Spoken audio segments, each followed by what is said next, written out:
मैं Ibrahim Khan and welcome to my YouTube channel. आज हम लिखेंगे एक नए टॉपिक के साथ जिसका नाम है inverse of matrix. Why we use inverse of matrix कि अगर हमारे पास एक मैट्रिक्स हो और उसके साथ हम उसका इनवर्स निकालें, उसका रेसिप्रोकल जिसे हम कहते हैं इनवर्स। जैसे आपके पास अगर 5 है तो 5 का इनवर्स होता है -5, अगर 3 है तो इसका इनवर्स होता है -3। तो इसके जो इनवर्स है, मल्टीप्लिकेटिव इनवर्स और एडिटिव इनवर्स, ये सारी वैल्यूज़ होती है। जैसे आपके पास अगर 3 मल्टीप्लाई हो तो इसका इनवर्स क्या होगा, आप उसके साथ 3 को डिवाइड कर दें। अगर एडिशन में तो आप उसके साथ सब्ट्रैक्ट कर दें। तो इस तरह से इनवर्स एक ऐसा मैट्रिक्स जिसका आप इनवर्स निकालेंगे, वो आज हम सीखेंगे कि इनवर्स कैसे निकलता है। जैसे मान लो आपके पास एक सेट है जिसे हम ए कह देते हैं। ए हमारे पास सेट है। अच्छा, इस इनवर्स का फार्मूला ये है कि एडजॉइंट ऑफ ए और नीचे डिटर्मिनेंट ऑफ ए। सबसे पहले मैं तो एक सेट लिख देता हूँ आसानी के लिए, 1 2 3 4। अच्छा, ये मेरे साथ एक सेट है और इसका मैं इनवर्स निकालना चाह रहा हूँ। सबसे पहले मैं निकालूंगा डिटर्मिनेंट, क्योंकि ये डिटर्मिनेंट डिवाइड में है। अगर डिवाइड में खुदा न खास्ता वैल्यू 0 आ गई तो वो हमारे पास सिंगुलर हो जाएगा, और सिंगुलर मैट्रिक्स मैंने आपको पिछले टॉपिक में कहा कि वो एग्जिस्ट नहीं करता, तो सोल्यूशन इज़ नॉट पॉसिबल। तो हम इसको देखेंगे। जैसे आपके पास ए है, एक सेट है। सबसे पहले मैं निकालूंगा इसका डिटर्मिनेंट। जब मैं डिटर्मिनेंट निकालूंगा, डिटर्मिनेंट मैंने आपको कहा था कि एक ऐसी सीधी लाइन हो जाती है, सेट ऐसे और डिटर्मिनेंट ऐसे। अगर पेपर में ऐसी सीधी लाइन नहीं की तो नंबर नहीं मिलेंगे। तो इसका डिटर्मिनेंट मैं निकालूंगा 1 2 3 4। डिटर्मिनेंट का मैंने फार्मूला बताया था कि A D minus B C. पिछले लेक्चर में मैंने डिटर्मिनेंट को बाकायदा से बताया आपको।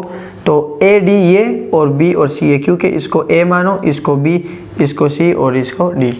तो जब मैं ए को डी से मल्टीप्लाई करूँगा, मेरे पास यहाँ पर डिटर्मिनेंट आएगा 1 × 4 और -3 × 2, 3 × 2।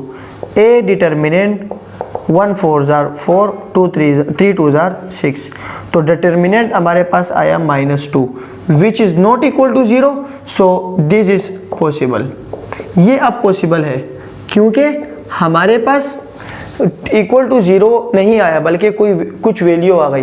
तो अब जब ये डिटर्मिनेंट 0 नहीं आया, कुछ वैल्यू आ गई, तो अब इसको मैं फर्दर सोल्व कर सकता हूँ। अब मैं -2 इसकी वैल्यू आ गई। याद रखें कि डिटर्मिनेंट हमारे पास आया -2। अब मैं सोल्व करूँगा, एडजॉइंट ऑफ ए निकालूंगा। इस सेट के एडजॉइंट ऐसे निकलता है कि अगर आप एडजॉइंट ऑफ ए निकालना चाहें तो सिंपल क्या होता है कि एडजॉइंट ऑफ ए, जो पुराना वाला सेट है, आप उसको ऐसे ही लिखे। सिर्फ to change the place of leading diagonal, मैं आपके पास लिख देता हूँ ये कि change the place of diagonal. Diagonal, what is diagonal, मैंने बता दिया था कि ऐसी जो वैल्यू होती है इसको डायगोनल कहते हैं, जैसे 1 4। And change sign of non diagonal, जो डायगोनल नहीं है, जो रिमेनिंग वैल्यू है, आप उसकी साइन चेंज कर दें। To change the place of leading diagonal and to change the sign of non leading diagonal. अब change the place of leading diagonal, यहाँ पर 1 है और यहाँ 4 है, तो ये शिफ्ट होके 4 1 हो जाएगा। यहाँ क्या आ जाएगा 4। And to change the sign of non leading, याद रखें कि ये नॉन लीडिंग डायगोनल है। टू चेंज द साइन, तो ये +2 है, यहाँ -2 आ जाएगा, ये नेगेटिव है और ये पॉजिटिव। Dates enough. ये आपके पास आ गया एडजॉइंट। अब हमारे पास 2 चीज़ें आ गई, एडजॉइंट भी आ गया, डिटर्मिनेंट भी। अब मैं इसका इन्वर्स निकाल सकता हूँ। तो इन्वर्स कैसे निकालूंगा, मैं सबसे पहले एडजॉइंट लिखूंगा, जो कि हमारे पास रिजल्ट आया है -2 -3 1, और इसके नीचे मैं लिखूंगा डिटर्मिनेंट। डिटर्मिनेंट क्या है, -2। इस नीचे का मतलब ये, कुछ लोग ऐसे लिखते हैं इक्वल टू 1/2 -2। तो ये भी पॉसिबिलिटी है और ये भी, क्योंकि इसका भी मतलब है 1/2 डिवाइड और इसका भी मतलब है 1/2 डिवाइड।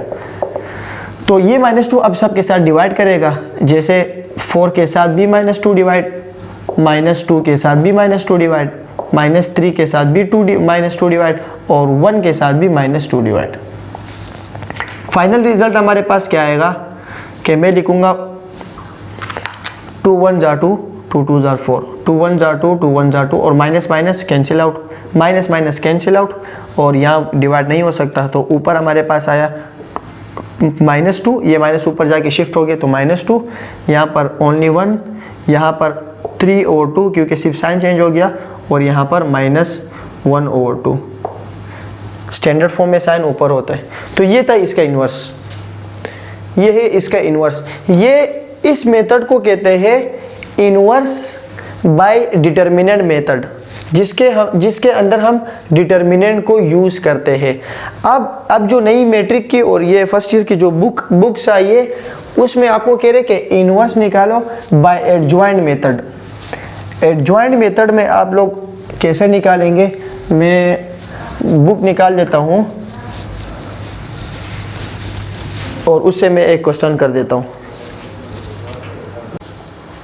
अब हमारे पास इसमें कह रहे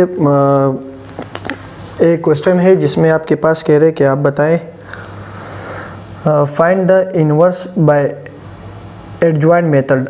आपके पास एक मैट्रिक्स है जिसे आप सी नाम कहा है इसे, और 2 1 1 3 2 2 2 1 2, ये एक मैट्रिक्स है। सबसे पहले कह रहे इसको निकाले किस मेथड से, एडजॉइंट मेथड से। तो एडजॉइंट मेथड से हम निकालेंगे, सबसे पहले मैं इसके निकालूंगा डिटर्मिनेंट निकालूंगा तो मैं 2 1 1 लिखूंगा और 3 2 2 2 1 2। तो वही मेथड यूज़ करेंगे जो मैंने आपको कहा था कि पहले वाला प्लस इसका डिटर्मिनेंट निकालेंगे AD माइनस BC। कैसे निकालेंगे, जब ये रो और ये कॉलम चला जाएगा तो 2 2 और 2 1, 2 2 ज़ा 4 और 2 1 ज़ा 2, तो 2 2 ज़ा 4 माइनस AD माइनस BC और 2 1 ज़ा 2। -1 को अब जब मैं लिखूंगा तो मैं -1 लिखूंगा और इसका मैं देखूंगा ये कॉलम गया और ये रो गया तो 3 2 2 2। 3 2 2 2 कैसे, 3 2 ज़ा 6 और -2 2 ज़ा 4, 3 2 ज़ा 6 -2 2 ज़ा 4। ये मेथड मैंने पीछे लेक्चर में कहा है इसलिए मैं डायरेक्ट कर रहा हूँ, टाइम मैनेज हो जाएगा हमारा। और +1 फिर आ गया, जब ये कॉलम और ये रो जाएगा तो 3 1 ज़ा 3 -2 2 ज़ा 4, 3 4। इसका हमारे पास डिटर्मिनेंट क्या आएगा, 2। पहले ब्रैकेट सॉल्व होती है, 4 से 2 माइनस करें 2, -1, 6 से 4 माइनस करें 2, +1 और 3 से 4 माइनस करें -1। 2 2 ज़ा 4, -2 1 ज़ा 2, माइनस प्लस माइनस माइनस 1, 4 - 3, 2 और 1 3, और which is become 1, not is equal to 0, this is possible. इसका इन्वर्स पॉसिबल है क्योंकि 4 - 3 इज इक्वल टू 1। अब ये जब 1 आया, याद रखे मैं इसको रफ कर रहा हूँ और यहाँ पर मैं कह रहा हूँ कि इसका जो डिटर्मिनेंट आया है वो आया है 1, इसका डिटर्मिनेंट आया है 1, ये मैं अपने साथ नोट कर रहा हूँ। अब मैं निकाल रहा हूँ इसमें आपके पास इन सब के, मैं सबसे पहले निकालूंगा कोफैक्टर निकालूंगा, कोफैक्टर ऑफ सी। इन सब के व्हाट इज कोफैक्टर वो कि हर एक वैल्यू का मैं दोबारा से डिटर्मिनेंट लूँगा, और उसमें मैं प्लस माइनस साइन देखूंगा, जिसे हम कोफैक्टर कहते हैं। कोफैक्टर का रूल क्या है कि अगर हम इसको थोड़ा साइड पे लिख देता हूँ ताकि जगह हमारे पास बच जाए, c = 1, हमारे पास डिटर्मिनेंट 1 आया, इसको रिमाइंड करें। अच्छा, कोफैक्टर जब निकालूंगा तो सबसे पहले मैं ये वाली वैल्यू लूँगा, ये है A11। मैंने क्या कहा था पिछले लेक्चर में, 1 1 1 2 1 3। तो जब मैं 1 1 लूँगा इसका मतलब ये जो इक्वल है -1, 1 1 का मतलब 1 + 1 इज इक्वल टू, या इज इक्वल टू ने डायरेक्ट कर ले। अब जब ये वैल्यू आएगी ये जाएगी तो 2 2 से करेगा और 2 1 से करेगा। फिर मैं इसको डायरेक्ट लिख रहा हूँ कि चलो लिख देता हूँ, फिर समझ नहीं आएगा आपको। ये जब सीधा जाएगा तो ये 2 2 और 1 2। फिर मैं लिख देता हूँ इज इक्वल टू 2 2 ज़ा 4 और माइनस बीच में 2 1, मैं डिटर्मिनेंट निकाला हूँ, 2 2 जार 4 और माइनस 2 1 जार 2, विच इज़ बिकम 4 से 2 माइनस करो 2, एक कोफैक्टर इसका आया 2। अब मैं निकाल रहा हूँ 1 2 का, जिसमें है माइनस साइन, माइनर, इसे माइनर कहते हैं, इस साइन को कहते हैं माइनर।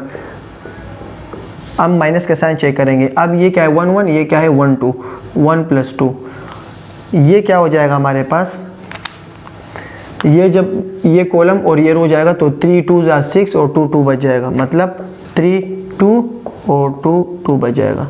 इसको कैसे करेंगे, 3 2 जार 6 माइनस 2 2 जार 4, 6 में से 4 निकाले 2, लेकिन 1 plus 2 is equal to 3, minus sign रह जाएगा तो ये माइनस साइन यहाँ आ जाएगा। ये इसका कोफैक्टर हो गया। तीसरा का निकाल देते। तीसरा हमारे पास क्या है कि A3 माइनस 1 1 प्लस 3, इसका कोफैक्टर क्या आएगा, इसका कोफैक्टर हमारे पास आएगा, जब ये 3 का निकालूंगा तो ये सारे निकल जाएंगे, 3 1 और 2 6 3, तो ये क्या आ जाएगा हमारे पास, 3 1 जार 3 माइनस 2 2 जार 4, तो 3 में से 4 निकाले माइनस 1 और 1 प्लस 3 4, तो पावर इवन हो गई, साइन माइनस का नहीं बल्कि प्लस का आएगा। 3 फैक्टर ये हो गए। अब मैं 3 और निकालूंगा, कैसे निकाल, ये क्या है 2 1, मतलब ये है कि ये 2 1 सेकेंड रो का फर्स्ट कॉलम माइनस 1 तो 2 प्लस 1।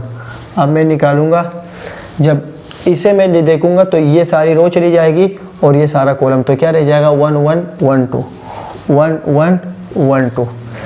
अब इसको कैसे सॉल्व करेंगे, 1 2 जार 2 माइनस 1 1 जार 1, 2 में से 1 निकाले 1, लेकिन 2 प्लस 1 3, फिर माइनस का साइन आएगा, और पावर है तो माइनस का साइन, ये 1 हो जाएगा माइनस 1। अब मैं निकालूंगा 2 का माइनस 2 प्लस 2, फिर ये जब रो जाएगी, ये 2 2 है तो जब ये रो जाएगी ये कॉलम, ये रो ये कॉलम, तो ऊपर क्या हो जाएगा 2 1 2 2 2 1 2 2, ये क्या हो जाएगा हमारे पास 2 2 जार 4 माइनस 2 1 जार 2, 4 में से 2 निकालो 2, लेकिन 2 प्लस 2 4, वो इवन है तो वो इवन ही रहेगी। अब मैं निकाल लेता हूँ 2 3 minus sign 2 plus 3 which is become 5, negative sign remaining हो जाएगा। और जब मैं 2 और 3 निकालूंगा, ये रहा तो ये और ये चला जाएगा, ये और ये क्या रह जाएगा 2 1 2 1 2 1 2 1 इज इक्वल टू 2 1 जार 2 माइनस 2 1 जार 2 विच इज इक्वल टू 0, और माइनस का साइन 0 और प्लस माइनस एक ही बात है, 0 आएगा। अब मैं निकालूंगा 3 1, माइनस का साइन 3 प्लस 1, यहाँ क्या आएगा 3 1, मतलब तीसरा रो और फर्स्ट कॉलम, तो ये और ये चला जाएगा 1 1 2 2 रह जाएगा 1 1 2 2 विच इज़ बिकम 2 1 जार 2 माइनस 2 1 जार 2 which is always equal to 0। 3 2 minus 1 3 plus 2 5, तो अब क्या निकालूंगा 3 2 का, जब ये और ये जाएगा तो क्या रह जाएगा 2 1 3 2 2 1 3 2 2 2 जार 4 माइनस 3 1 जार 3, 4 में से 3 निकाले 1, लेकिन 3 और 2 5, ये ओड है तो माइनस साइन रह जाएगा 1। आखिरी करेंगे 3 3 माइनस 1 3 प्लस 3।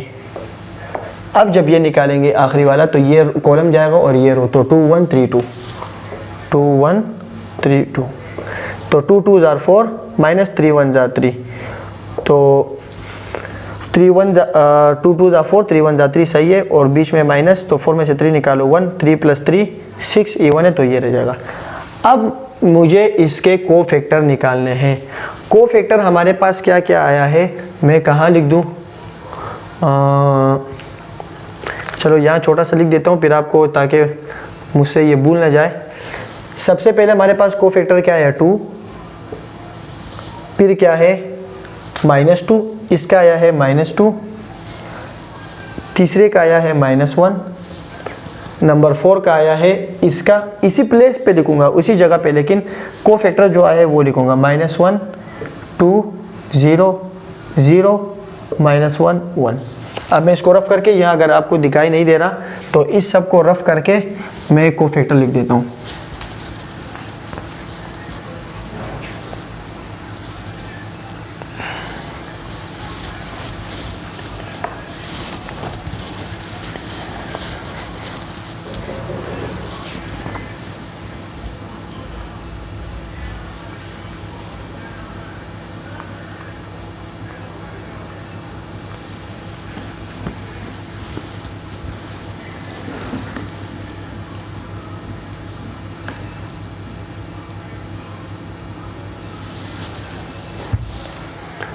अब कोफैक्टर हमारे पास क्या है, कोफैक्टर ऑफ सी, ये देखें मैं वही कोफैक्टर लिख रहा हूँ जो हमारे पास आया है, 2 - 2 - 1 -1 2 0 0 -1 1, ये आया है इसके कोफैक्टर। और अब जब मैं नीचे डिवाइड बाय 1 करूँगा, क्योंकि फार्मूला क्या है, एडजॉइंट कोफैक्टर और नीचे क्या है, डिटर्मिनेंट, तो 1 के साथ ये सारी वैल्यू डिवाइड करें यही वैल्यू आएगी। तो ये दरअसल हमारे पास इसका आया है डिटर्मिनेंट, ये इनवर्स आया है। बाय डिटर्मिनेंट था पिछला वाला, और ये वाला है बाय एडजॉइंट मेथड। तो एडजॉइंट में हम सिर्फ कोफैक्टर निकालते हैं 3/3 का, और उसको हम डिवाइड करते हैं डिटर्मिनेंट से। तो ये था हमारे पास 2/2 और 3/3 का इनवर्स, 2 मेथड से हमने सीखा। नेक्स्ट लेक्चर में हम सीखेंगे कि किसी भी वैल्यू को क्रेमर रूल से कैसे करेंगे। पेपर में 2 टाइप्स के आते हैं, एक होता है एडजॉइंट मेथड जिसे मैट्रिक्स रूल कहते हैं, और एक होता है क्रेमर्स रूल। तो नेक्स्ट लेक्चर में हम देखेंगे क्रेमर्स रूल। देखते रहिए मेरे यूट्यूब चैनल, लाजमी सब्सक्राइब कीजिए, सब दोस्तों के साथ शेयर भी कीजिए। नई बुक आई है, थोड़ा सा डिफिकल्ट लगेगा, स्कूल और यहाँ पर दोनों प्रैक्टिस करें तो इंशाल्लाह इजी लगेगा। चलते फिर इंशाल्लाह नेक्स्ट टॉपिक के साथ। तो keep sharing and keep learning.